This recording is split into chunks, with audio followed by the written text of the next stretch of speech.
Good morning मेरे चुटपुट, कैसे हो? आई होप आप सब अपने घर में अपने फैमिली के साथ बेटा खुश और स्वस्थ हो। मैंने आपको इंग्लिश में बेटा अल्फ़ाबेट में Z तक कंप्लीट सिखा ही डाला है और आई होप आप सब अपनी कॉपी में इसे कंप्लीट कर चुके होंगे।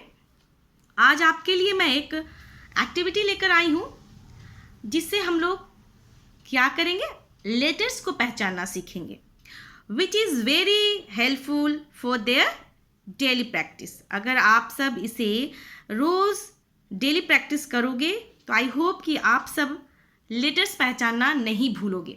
कई दिनों से मैं देख रही हूँ कि ऑनलाइन क्लासेस में जब मैं क्लास लेती हूँ तो बच्चे बहुत अच्छे से बबली बोल देते हैं, A to Z या फिर क ख ग घ या फिर 1 2, बट जब मैं कोई पर्टिकुलर नंबर्स या फिर कोई लेटर्स देती हूँ तो वो थोड़े हिचकिचाते हैं, पहचान नहीं पाते हैं, बोलते हैं मम्मा बताओ ना ये क्या होगा, पापा बताइए ना ये क्या होगा।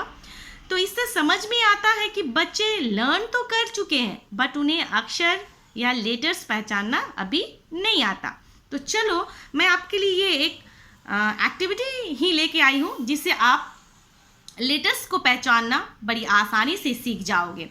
और पेरेंट्स के लिए भी मैं बोलूँगी कि आप भी जब भी खाली टाइम आपके पास होता है तो आप भी इस तरह से उनको ड्रॉ करके दे दीजिए और उसमें बहुत सारे नंबर्स को लिख डालें और फिर बच्चे अपने जो भी नंबर्स हो, लेटर्स हो या अक्षर हो वो पहचान कर लिखना सीखेंगे, है ना।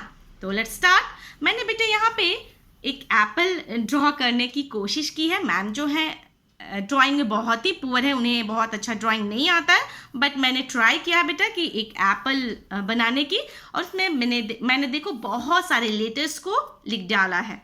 अब हमें क्या करना है, circle the letters A to E, यानी कि यहाँ से हमें A to E ढूंढना है, फाइंड आउट करना है सीक्वेंस में, यानी कि A के बाद क्या होता है, B के बाद क्या होता है, C के बाद क्या होता है, ऐसे हमें ढूंढना है, फाइंड आउट करना है। यहाँ पे बहुत सारे लेटर्स हैं बट हमें A to E ही ढूंढना है। So let's start. अब हम लोग ढूंढना स्टार्ट करते हैं। सर्कल मीन्स होता है बेटा गोल यानी घेरा लगाना। तो हमें पहले क्या करना है, आप सब जानते हो कि अल्फ़ाबेट में स्टार्टिंग A से होता है, तो हमें सबसे पहले A को ढूंढना है। तो चलो पहले हम लोग इस पजल्स में A को ढूंढे। तो A कहाँ है, हम लोग फाइंड आउट करें। तो सबसे पहले ऊपर जो लेटर लिखा हुआ है उसको हमें देखना है। तो ऊपर कौन सा लेटर्स लिखा हुआ है बेटा, D। तो D तो होगा नहीं, यहाँ पे F है, F भी नहीं होगा। ये क्या है, यस A है। तो हमने A लेटर्स को ढूंढ डाला, A लेटर ढूंढ डाला ना, तो हमें क्या करना है, A को सर्कल कर देना है यानी घेर देना है, क्योंकि हमें A ढूंढना था। अब A के बाद हमें क्या ढूंढना है, A के बाद क्या आता है B, तो हमें B ढूंढना है। तो चलिए रो में चलते जाएं, बढ़ते जाएं। G है, H है, H के बाद B है।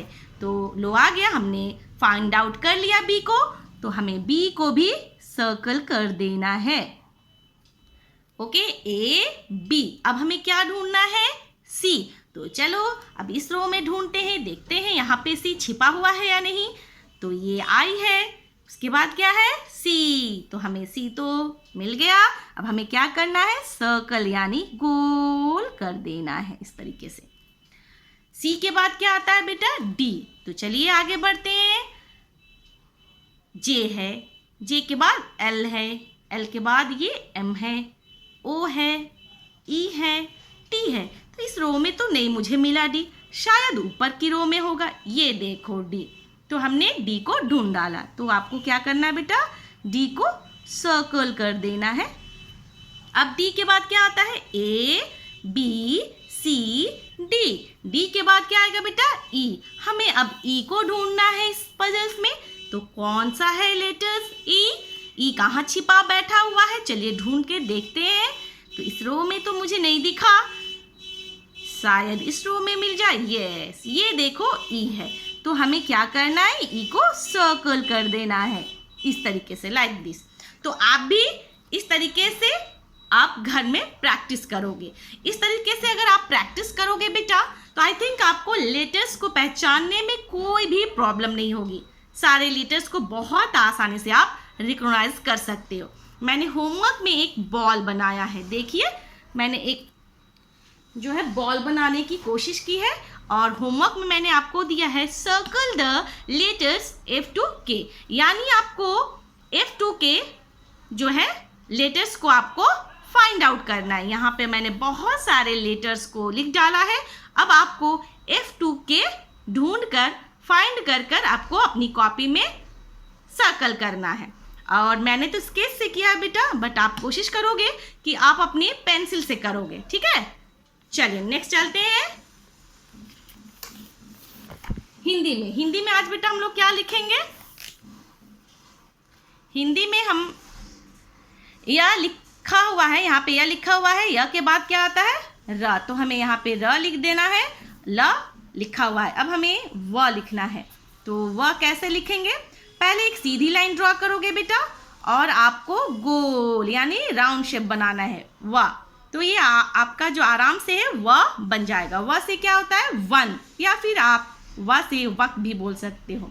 सीधी लाइन ड्रॉ करोगे और मिडिल से आपको एक बड़ा सा गोल बना देना है, बहुत बड़ा नहीं, बस आपके लाइन में जितने बचे हुए हैं गैप उसी के